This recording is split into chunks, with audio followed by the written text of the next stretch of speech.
yaar la tey FDR woote na ndaje mu takkoo takku mbooloo mi commencé teew nga teew en tant que sénégalais. D'abord on ñu ngi dem ci bientôt 2 ans du président Diomaye. lan nga jàngat tey waral nga teew ci manifestation jàpp ni tey jóg jot na. non lu waral ñu woote xam nga FDR dafa woote c'est des plateformes politiques bu ñu wootee ku nekk mën na la wuy si ku nekk ak lan moo la indi si manifestation waaye ñun acteurs médias yi nous devrons être les premiers ici xam nga lu tax la xew démb ak barki démb wane na ni démocratie ñu ngi koy bëgg a nërmeel ci réew mi te kenn du wax démocratie ci réew te tuddoo média maintenant nag bu ñu demee nag ba média yi la ñuy xoqatal bu ñu demee ba média yi la ñu bëgg a sonnal bu ñu demee ba média yi la ñu bëgg a nërmeel kon képp ku bokk acteur média au-delà de ta casquette de citoyen daf la war a ñëw nga fekkee lu mel nii ndaxte média yi bu ñu woote woon ñeneen pay ñëw mais tey jii nii comme yeneen acteurs ñoo woote mais du tere ñu ñëw wane ñun suñu naqar ndaxte lii xew barki démb dans un pays qui se respecte dans un pays de démocratie au moment où tu dis que tu as le salon international des médias d'Afrique au Sénégal où tu as convoqué 23 pays ngay jóg di dem di couper signal ngay jóg di dem di jàpp ay nit ñoo xam ne leur seul tort c'est d'avoir fait leur travail day doon loo xam ne ñëpp a ko war a naqarlu kon day waral ñu teew fii nii pour wane sunu naqar boobu noonu maintenant nag ñoom ñiy woote am nañ seen ay motivation yu ñu teg ci table bi ay motivation la yoo xam ne yu war a jot yu mat a déglu la ndaxte réew mi dañoo war a xam ni pour que ça marche il faut qu'il y ait un pouvoir et une opposition il faut qu'il y ait un pouvoir qui s'oppose un pouvoir qui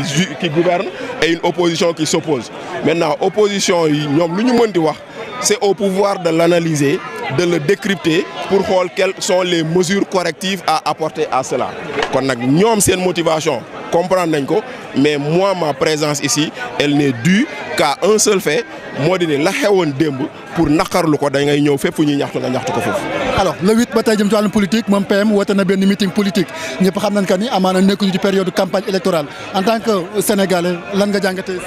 waaw am na droit xam nga ñii dañuy politique ñii woote fii dañuy politique kon moom tam bu ko neexee mu woote politique kon kenn du ko bañal c'est son droit le plus absolu mais maintenant dama foogoon ni rek ni xëy na mënoon na woote politique boo xam ne pour joxe ay saafara solution la mais ragal naa ni boo demee ci ndaje boobu noonu victimisation nga fay dégg ñaxtu nga fay dégg xaste ak saaga malheureusement. Il dit carrément qu'il va parler de l'État et de ses notions. waaw loolu la ñu wax mais boo fa toogee dégg mu ne la réew mi dañ ko yàq bu mu la bett boo fa toogee nga dégg mu ne la ñi fi nekkoon wala man dañ may xeex wala damaa lii bu mu la bett moo tax may la au lieu de nous parler de l'État et des choses pour lesquelles il a appelé on risque d'avoir quelqu'un qui va parler de lui qui va parler de sa victimisation de l'état du Sénégal et de décharger ses responsabilités et de ne pas assumer loolu lañ fay gis malheureusement. merci. voilà mu nekk li nga xam ni. alors li nga xam ni voilà ñu jël Madiaw voilà.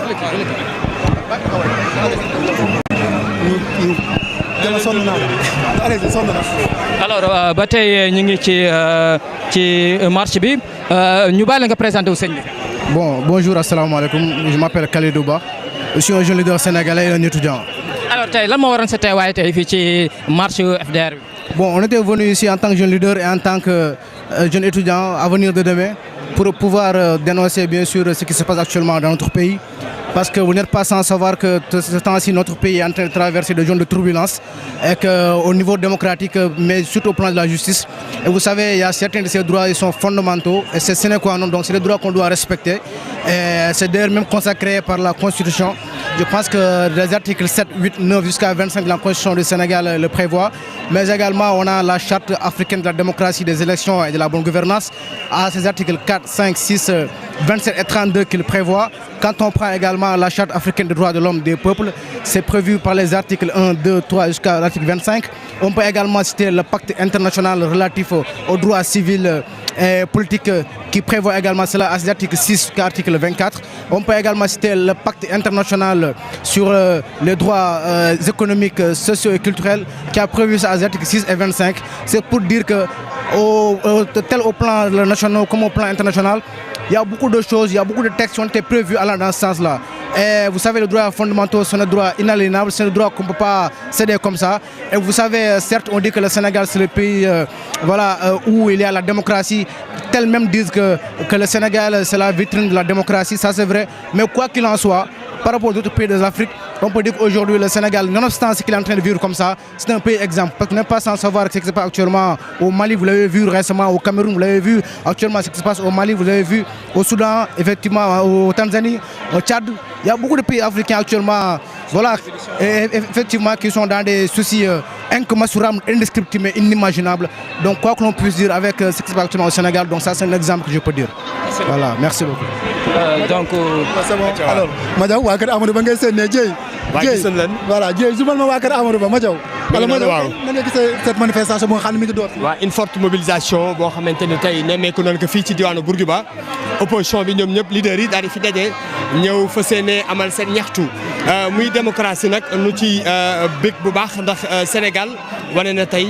démocratie mi ngi fiy sax di wéy ndax lu mel na manifestation bu mel nii nu accordé ko ñi nga xamante ni ñooy kujje gi mu toll fi ñoom ñëpp leaders yi daje fi tey nemmeeku fi ñëpp tey boo seetee Talla Sylla ak ki nga xamante ni mooy Abdoulaye Wilane ak ñi nga xamante ni ñooy leaders yi Amadou Ba waaw mi ngi noonu Amadou Ba mi ngi noonu ànd ak waa kër Amadou Ba ñu ngi noonu tey muy loo xamante ni am na solo front pour la défense de la République woote ko tey ñoom ñëpp tey teew fii di wane li nga xamante ni mooy seen colère ci réew mi loolu rek di wane Bachir démocratie am na Sénégal waaye tamit kenn ku ne am liberté d'expression li nga xamante ni dañu ko dekk ci sartu li nga xamante ni dañ ko tënk ci sartu réew mi bokk ci manifester wane li nga xamante ni mooy sa colère ci lu mu mën a doon tey bu ñu autorisé bi marche dañuy wane ne rek Sénégal am na li nga xamante ni tey mooy démocratie waaye tamit opposition bi lii nu wane tey wane na ni ñoom ñi ngi wane seen doole li nga xamante ni sénégalais yi dañ leen ko yàgg di wax mooy opposant amul ci réew mi waaye tey ku ñëw fii di nga xam ni opposant bu rëy am na ci Sénégal. voilà bi nga waxee Madiaw am na solo en tout cas waa kër Amadou Ba ñoo nekk noonu ñëw en masse ngeen seen leen ñuy way di fecci Madiaw tey mbooloo bi takku na Madiaw. waaw mbooloo mu rëy bu daje fii tey bi ma fi ñëwee dama gis ni am naa tuuti mbetteel ndax jàpp naa ni wax dëgg yàlla opposition bi tolul nii waaye tey leader yi ma gëjoon gis laa gis Omar Sarr ak ki nga xamante ni mooy Talla Sylla Abdoulaye Wilane ancien politicien yi nga xamante ni am expérience ci wàllu politique day homme d'état tey sont là pour wane li nga xamante ni tey mooy seen yéene ci Sénégal waaye tamit jàpp ni rek ni Sénégal ñoom dañ ci am baat ba léegi dañuy wane ni am nañ ci solution ci li nga xamante ni mooy la kenn mënu ko xar ñaar te kenn ku ne rek li nga bëgg mooy Sénégal daal di dem ca kanam muy pouvoir muy opposition Sénégal li nga xamante ni moo war a nekk sa yéene mooy Sénégal. voilà Madiaw ni nga ko waxee am na solo ñu jéem a avancer. jël quelques réactions xool li nga xam ni moo jëm ci bés bi les partisans de Amadou Ba ngeen seen noonu ñu nekk taxaw doon yëngal foofu noonu alors ñu jéem a avancer am li nga xam ni mooy quelques réactions jëm ci li nga xam ni mooy les autorités yi teew tey ci bés